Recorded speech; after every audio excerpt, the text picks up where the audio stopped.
বুধবার ঘোষণা মুখ্যমন্ত্রীর, আর তারপরই তৎপরতা।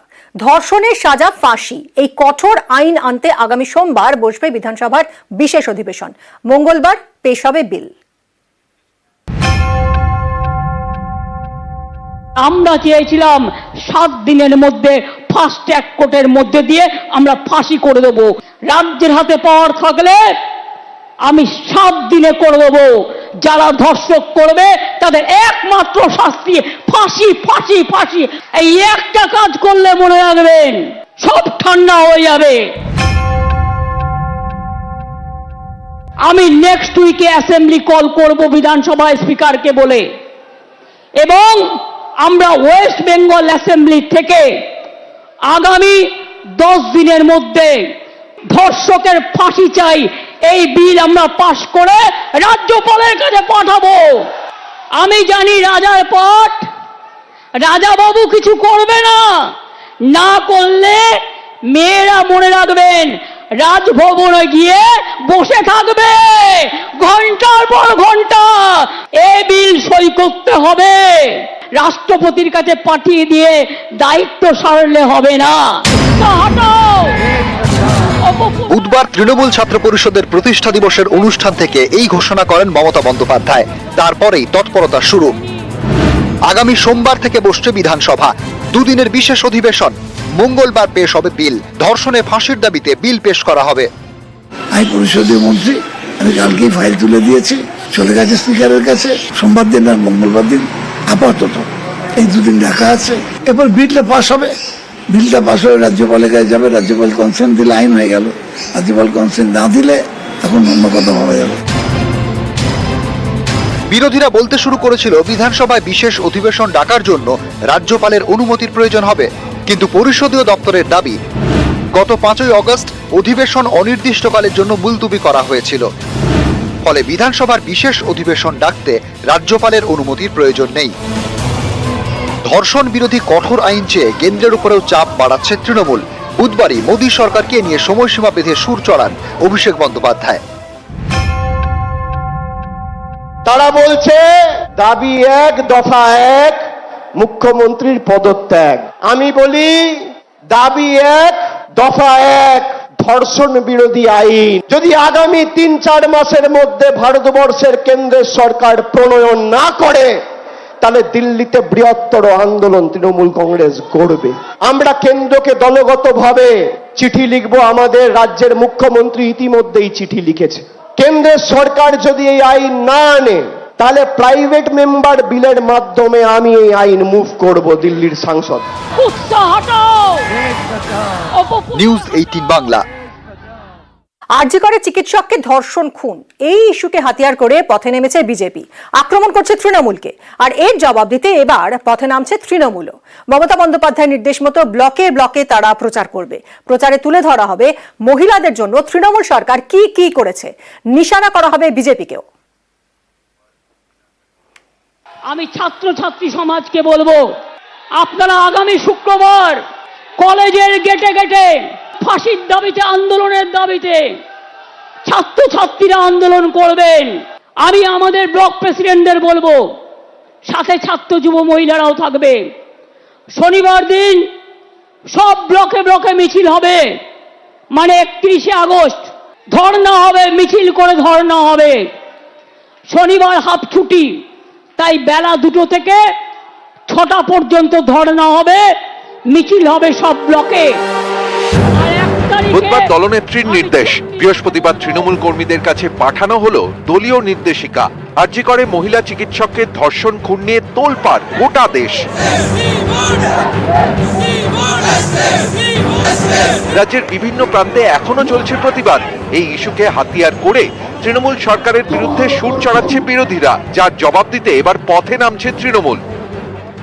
শুক্রবার কলেজে কলেজে ছাত্রদের জমায়েত, শনিবার ব্লকে ব্লকে মিছিল এবং অবস্থান কর্মসূচি, রবিবার প্রতি ব্লকে মিছিল এবং ধর্নায় বসবে তৃণমূলের মহিলা ব্রিগেড। একতরফা একটা অর্গানাইজড একটা বাজে ক্যাম্পেন আমাদের বিরুদ্ধে আসছে, যেখানে সারা দেশে এই ধরনের ঘটনা ঘটছে।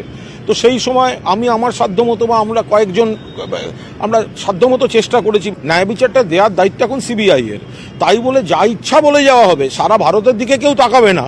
আর শুধু তৃণমূলকে বলে যাবে আর আমরা মুখ বুজে সহ্য করব, এ হয় নাই কখনো। বাড়ি বাড়ি গিয়ে তৃণমূলের নেতা কর্মীরা প্রচার করবেন, বলবেন আরজি করের ঘটনাকে হাতিয়ার করে বিরোধীরা ভুল বোঝাচ্ছে। গ্রামে গ্রামে এই দায়িত্ব সামলাবে তৃণমূলের মহিলা সংগঠন। নারী নিরাপত্তায় তৃণমূল সরকার কি কি করেছে সেটা প্রচার করা হবে। লক্ষ্মীর ভান্ডার, কন্যাশ্রীর মতো প্রকল্পের কথাও তুলে ধরা হবে। আরজি করের ঘটনায় তৃণমূলের অবস্থান সবার কাছে স্পষ্ট করতে হবে। সবাইকে বোঝাতে হবে তৃণমূল বিচার চায়, দোষীর ফাঁসি চায়। এও বলতে হবে আরজি কর নিয়ে রাজনীতি করতে চাইছে বিজেপি। সাংসদ, বিধায়ক, নেতা সবাইকে নিজেদের এলাকায় নিয়মিত প্রচার এবং জনসংযোগে জোর দিতে হবে। প্রতিনিয়ত যে এই এত ফেক ভিডিওস ইত্যাদি বেরোচ্ছে বিজেপির, এই সমস্তটা পোস্ট করে আরও যাতে ব্যাপ্তি ঘটুক পুরোদমে সকলেই নেমেছে। নির্বাচিত প্রতিনিধি বলুন, ব্লক সভাপতি বলুন, যারা পদাধিকারী বলুন, অর্গানাইজেশনাল এবং প্রশাসনিক স্তরে যারা রয়েছেন এবং নির্বাচিত প্রতিনিধিরা প্রত্যেকেই বলা হয়েছে, মোটিভেট করেছে যে ভালো করে এইগুলো নিয়ে প্রচার করুন। ধর্ণা আন্দোলন করবেন ফাঁসির দাবিতে। মমতা বন্দ্যোপাধ্যায়ের বার্তার পর যেভাবে একযোগে ফের নেতা নেত্রীরা ময়দানে নামতে শুরু করেছেন, তাতে তৃণমূল কংগ্রেস মনে করছে আগামী দিনে রাজনৈতিক লড়াই দেওয়ার ক্ষেত্রে তারা ফের সুবিধাজনক জায়গাতে পৌঁছবেন।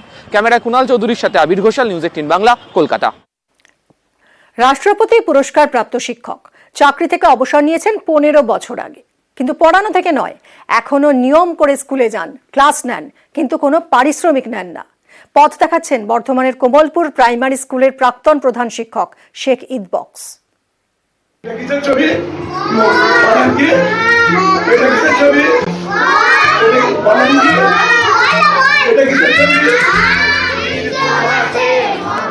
ইনি শেখ ইদবক্স 2009 সালে চাকরি থেকে অবসর নিয়েছেন। তখন ছিলেন এই স্কুলের প্রধান শিক্ষক, কিন্তু শিক্ষকতা থেকে অবসর নেননি।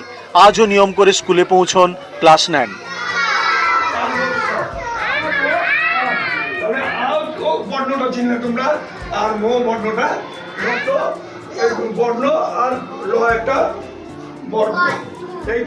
পূর্ব বর্ধমানের কোমলপুর অবৈতনিক বিদ্যালয় 1969 থেকে পথ চলা শুরু।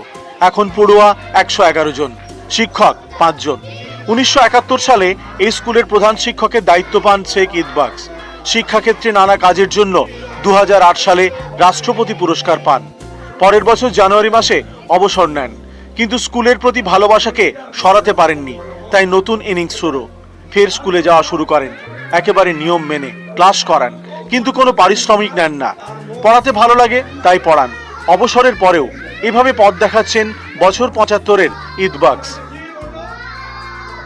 আমাকে অনেকে প্রশ্ন করেন, আপনি বেতন পান না, তাহলে শুধু শুধু এখানে আসছেন কেন? আমি না, আমার ছেলেরাই আমার অন্তর।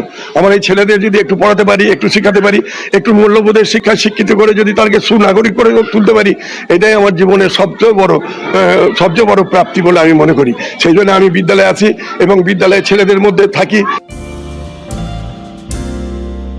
হ্যাঁ স্যার, উনি খুব ভালো, আমাদের খুব ভালোবাসে আর আমাদেরকে অনেক সুন্দরভাবে পড়াশোনা করায়, যেটা বুঝতে পারি না ভালো করে বুঝিয়ে দেয়। আমরা তো অভিভূত, ওনার কাজকর্ম, ওনার যে প্রেরণা, সেখান থেকে আমরা শিক্ষা নিয়ে আজকে আমি এই বিদ্যালয়ের প্রধান শিক্ষক। এই বিদ্যালয়কে আমরা এবং আমি এবং আমার যে সহকর্মী তারা কিন্তু এগিয়ে নিয়ে যাচ্ছি। অবসর নিয়েছেন 15 বছর আগে, তারপরেও শুধুমাত্র ভালোবাসার টানে একইভাবে স্কুলে আসছেন। তিনি অংশ নিচ্ছেন পঠন পাঠন সহ স্কুলের যাবতীয় কাজকর্মে। ক্যামেরায় সন্দীপ পালের সঙ্গে শরদিন্দু ঘোষ, নিউজ 18 বাংলা, বর্ধমান।